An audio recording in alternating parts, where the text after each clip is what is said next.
প্রিয় বন্ধু, টাকা আমাদের সবচেয়ে কাছের বন্ধু, যে কখনোই প্রতারণা করে না। টাকার গুরুত্ব বুঝতে চাইলে কিছু টাকা ধার করার চেষ্টা করতে পারেন। বর্তমানে বিশ্বে টাকার গুরুত্ব বোঝাতে যাওয়া এক বিশাল বোকামি ছাড়া আর কিছুই না।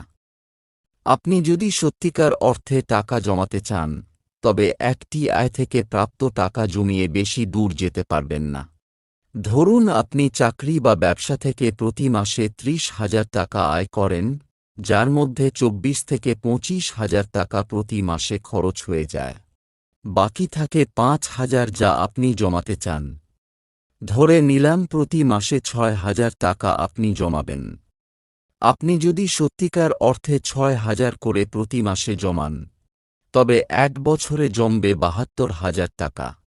এভাবে ১ কোটি টাকার মালিক হতে আপনার সময় লাগবে ১৩৯ বছর। টাকা জমিয়ে যদি সত্যিকার অর্থে ধনী হতে চান, তবে একাধিক আয়ের পথের কোনো বিকল্প নেই। এই মুহূর্তে যদি আপনার একাধিক আয়ের পথ না থাকে, তবে এখন থেকেই একাধিক আয়ের পথ খোঁজার চেষ্টা করুন। এছাড়াও আর্থিক স্বাধীনতা অর্জন করতে চাইলে টাকা জমানোর পাশাপাশি বিনিয়োগ করা অব্যাহত রাখতে হবে। আজকের এই ভিডিওতে আমি আপনার সাথে টাকা জমানোর চমৎকার ১১টি উপায় তুলে ধরব, যা হয়তো আপনার টাকা জমানোর পথকে কিছুটা সহজ করতে পারে। নাম্বার ১, টাকা জমানোর মনোভাব গড়ে তুলুন। টাকা জমানোর চেয়ে খরচ করার মধ্যে আমরা বেশি আনন্দ খুঁজে পাই। টাকা জমানোর মনোভাব গড়ে তোলার জন্য নিজেকে একটি বড় স্বপ্ন দেখান।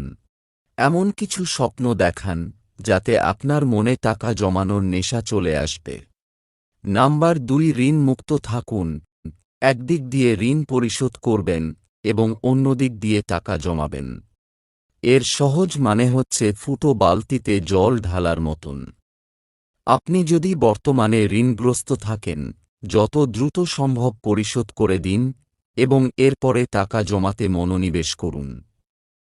নাম্বার ৩, কোথায় খরচ করেন তা জেনে নিন। প্রতি মাসে আপনি কত টাকা ব্যয় করেন তা জানতে হবে।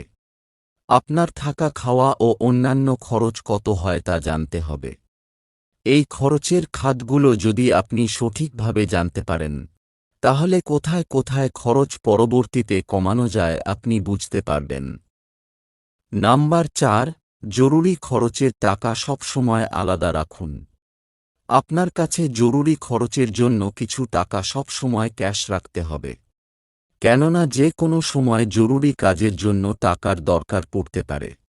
হতে পারে কোনো একটি দুর্ঘটনা কিংবা কোনো সুযোগ লুফে নেওয়া। এই টাকায় স্বাভাবিক অবস্থায় হাত দেবেন না।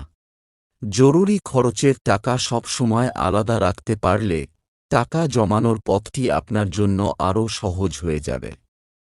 নাম্বার ৫, ভালো কোয়ালিটি সম্পন্ন জিনিস কিনুন। যে জিনিস আপনি অনেকদিন ধরেই ব্যবহার করবেন, তা কেনার আগে এর কোয়ালিটি যাচাই করে নিন। কোয়ালিটি সম্পন্ন জিনিসে কিছু টাকা বেশি লাগলেও দীর্ঘমেয়াদে বারবার ব্যবহার করতে পারবেন। নাম্বার ৬, বাইরে খাওয়া ত্যাগ করুন। বর্তমানে আমাদের মধ্যে বাইরে খেতে যাওয়া একটি ট্র্যাডিশন হয়ে উঠেছে। আপনি যদি টাকা জমাতে চান এবং ভবিষ্যতে আর্থিক স্বাধীনতা অর্জন করতে চান, তবে বাইরে খাওয়া ত্যাগ করার সেরা সময় এখন। নাম্বার ৭, পোশাক ও ফ্যাশনের খরচ কমান। এই খাতটি খরচের একটি বিশাল অংশ। টাকা জমাতে গিয়ে আমি আপনাকে বলবো না যে কোনো ধরনের কেনাকাটা করবেন না। আপনি অবশ্যই পোশাক এবং ফ্যাশনের টাকা খরচ করবেন, তবে তা যেন খুব অতিরিক্ত না হয়ে যায়। মনে রাখবেন, যদি আপনি জীবনে সফল হন, তাহলে আপনার ছেঁড়া লুঙ্গিও জাদুঘরে ঠাঁই পাবে। আর জীবনে ব্যর্থ হলে আপনার আজকের স্যুট প্যান্টের কোনো দাম থাকবে না। নম্বর ৮, পরিবহন খাতে খরচ কমান। আমাদের খরচের অন্যতম একটি বিশাল অংশ এই পরিবহন খাতে চলে যায়। আপনাকে যদি প্রতিদিন বাইরে যেতে হয়, তাহলে পাবলিক বাস ব্যবহার করতে পারেন বা হাঁটার দূরত্ব হলে হেঁটে চলে যান। এতে স্বাস্থ্য এবং মন দুই ভালো থাকবে।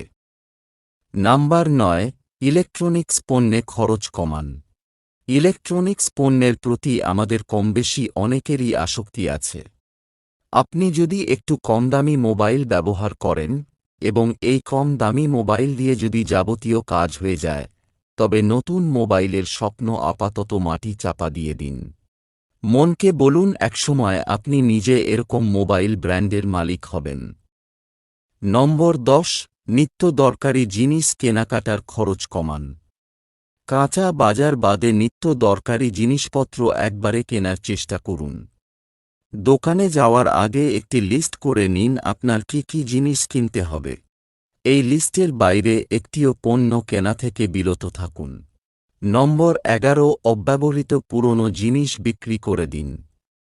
যে সকল জিনিস আপনি এখন ব্যবহার করছেন না কিংবা দরকার হবে না, এই সব জিনিস বিক্রি করে দিন। এতে আপনার হাতে কিছু নগদ টাকা চলে আসবে। নাম্বার 12, অনাকাঙ্ক্ষিত টাকা সাথে সাথে বিনিয়োগ করুন। ধরুন আপনার ব্যবসা, চাকরি কিংবা উপহার হিসাবে যেভাবেই আসুক না কেন, অনাকাঙ্ক্ষিত কিছু টাকা হাতে পেলে এক মুহূর্ত দেরি না করে সাথে সাথে বিনিয়োগ করে রাখুন। বন্ধুরা, এই ছিল আজকের ভিডিও সম্পর্কে আপনার মতামত কমেন্ট বক্সে লিখে জানান। ব্যবসা বাণিজ্য সহ ইনভেস্টে রিলেটেড ভিডিও দেখার জন্য আমাদের চ্যানেলটি সাবস্ক্রাইব করে রাখুন। ভিডিও দেখার জন্য অসংখ্য ধন্যবাদ।